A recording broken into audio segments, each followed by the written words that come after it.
I'm here this morning with Kim Richardson, president of TransRep and KRTS. Kim is instrumental in helping us organize the How to Prevent Your Nuclear Verdict panel.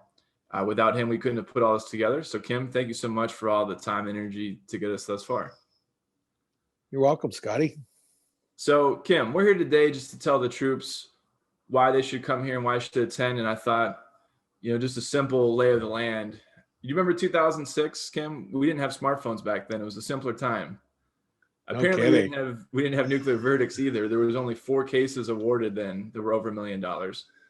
And in the decade prior, so 2010 to 2018, there's 299 cases awarded over $1 million. So there's definitely a trend here. So those numbers aside, Kim, why should someone attend this webinar and who should show up? Well, first of all, when I started hearing this terminology, nuclear verdicts, I honestly didn't know what it was back in the day.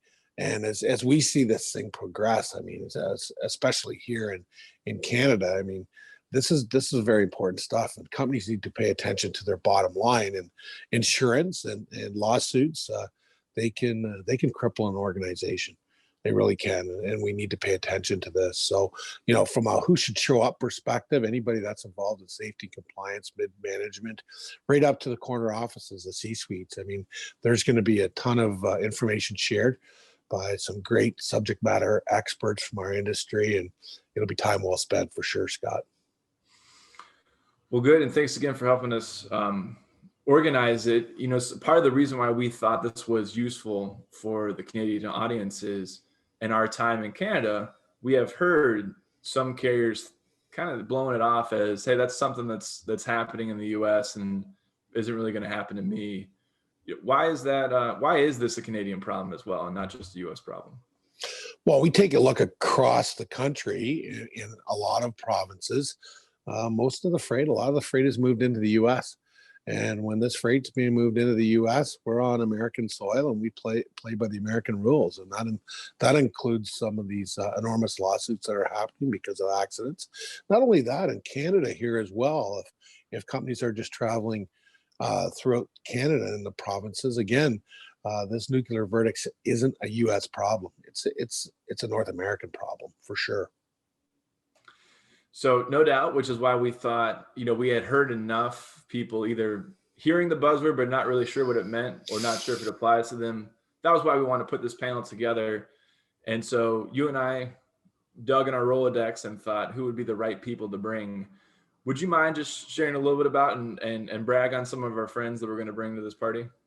Oh, absolutely. Well, you've done a great job, you and your team, and the folks that have said yes to joining this panel, and starting ladies first with Lisa Arsenal. I mean, she's been around this industry. She probably wouldn't admit this, but over 3 decades, has always played in the commercial insurance space and in transportation.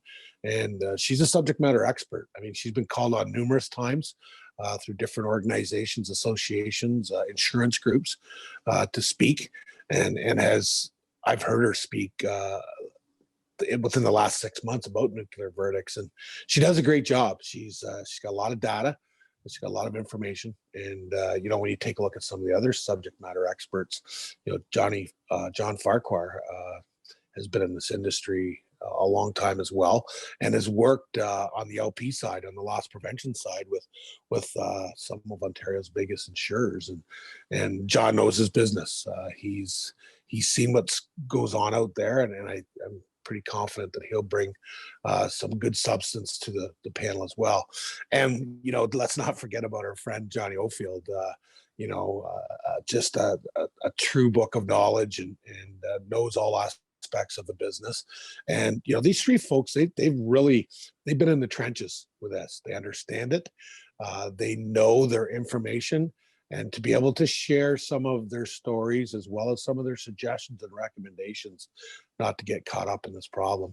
And then Michael Thompson's involved as well, and Mike's going to talk about the best practices and some of the things that can be done out there in reference to driver qualification and online DQ filing for their drivers, and all the different services that they offer that help keep companies compliant, or some of the services that are out there. So kudos, man. It's a great lineup, and it's going to be a ton of information. that you folks are providing. No doubt. Well, we appreciate you, Kim, again on the orchestration of this. So for everyone, mark your calendars for Wednesday, March 24th. It's from 12 to 1 p.m. We hope you can make it. If not, still sign up. We'll record it and ship it out to you after the fact. Kim, any parting words for the crew? No, I think that when we take a look at what's happening within our industry, when it comes to nuclear verdicts, and you don't have to look too far to see some of the pain that this industry and some carriers have gone through, and information is good, man. And doing this over lunch, I think, is a great idea. Short, to the point. People can bring their team to the meeting and have them sit through, and it's going to be a good morning. So thank you for doing this, and happy to help any way we can. So actually, I have to clarify. So we've got two going on. So the Canadian webinar is actually Tuesday, March 23rd at noon. And then we're doing another one for a US audience Wednesday. So you're anyone out there is willing and able to join either or both. And again, both will be recorded and shipped to you. So feel free to sign up by clicking the link here that's presented to you. We'll either see you Tuesday the 23rd at noon or Wednesday 24th at noon. Thanks, Kim, for the time. Thank you, Scott. Have a great day.